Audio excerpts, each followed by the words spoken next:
The My Wife is a Demon Queen manhwa is a little bit of an odd one. The overall premise and beginning of it is some of the dumbest, most cliche, and ridiculously bad writing I've ever seen in a while. It is like if you were trying to make a bunch of bad isekai tropes and cliches to rush a premise on purpose. The premise is essentially this. There are a bunch of fantasy races that have been trying to find a steady peace for a while. The demon and human clans meet up to discuss terms of peace, but it is a trap, and the demon queen is betrayed by the human's evil general and other demon who is seeking to steal her throne. The traitor demon steals the demon queen's power, forcing her to retreat as her subordinates die. In desperation, she relies on a prophecy to save her people, summoning a savior from another world who is supposed to be a husband to her and save demonkind. She ends up summoning a League of Legends gamer who doesn't take anything that is happening seriously. She's pissed, throws a tantrum, and her royal mage teleports her away just as the humans bust in to kill them all. Running out of power due to her injuries and losing her demonic appearance and her last retainers as they all die because the mage teleported them right into a human patrol. This is the result of this results in one of the dumbest scenes in the entire manhwa, as the dying retainers scream, "Humans are scum!" and in the same breath ask the MC, a human that they've been mocking as being stupid and weak up to this point, to protect the demon queen in her vulnerable state, which he immediately accepts and then proceeds to actually try to take what is happening more seriously. Now, he actually shows promise by thanking the soldiers who just killed the demons and pretends he and his wife were slaves to the demons and that the soldiers had just rescued them. This was actually a decent attempt at deception and gave me a little bit of hope for the manhwa. But lo and behold, just as the MC takes things seriously, the Demon Queen needs to become a total moron and proceed to call all the human scum and to address her as the Demon Queen when they're trying to disguise themselves. This is actually a common problem, as she has and will in the future do this again, making her character seem like she has some sort of mental handicap as to just how stupid she is in hiding her identity.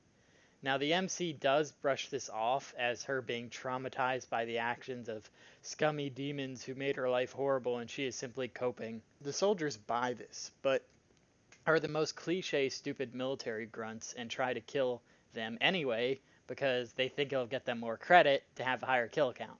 Introduce the White Knight, one of, if not the best character in the actual story. He chastises the soldiers and rescues the MC and his fake wife. The MC talks up him and his wife's plights, having been held captive by the demons for years, and uses this as an excuse for not being knowledgeable about the world and gain sympathy.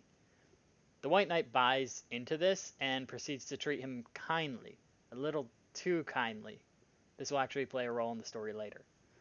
They then are led to a city and introduced to the evil regent, who is leading the humans in the young king's stead, who is too young to rule. The regent essentially and repeatedly commits acts of treason, evil acts of treason, over and over and over and over again, and makes no attempt to hide this, as the king is just some pathetic, worthless boy who does absolutely anything he asks.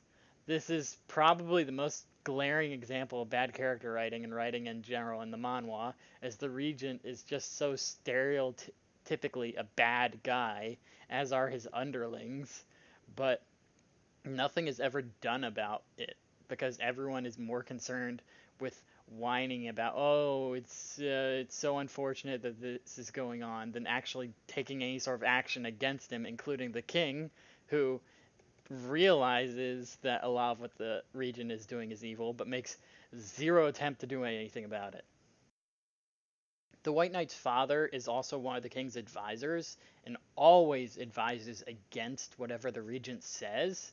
The White Knight, however, takes even more interest in the MC and insists he lives with him as he has no memory of any family or home, having been kidnapped by demons since he was a child, which is the story he's going with and sticking to.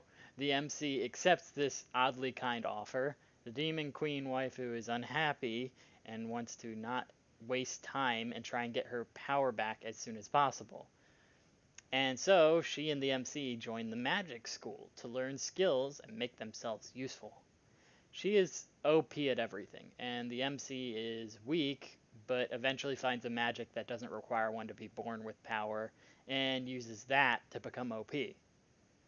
And that is essentially the meat of the story. As things unfold and adventures are had, is basically a school fantasy isekai that doesn't really pick up until after he starts going to the school. It is rather cliche, especially in the beginning, but improves with time. The character writing is rather bad, though, with the only two decently interesting characters being the MC and the White Knight. Of course, that could always change further down the road, but for the most part, all the other characters are just walking stereotypes. I would actually recommend this series for a casual read.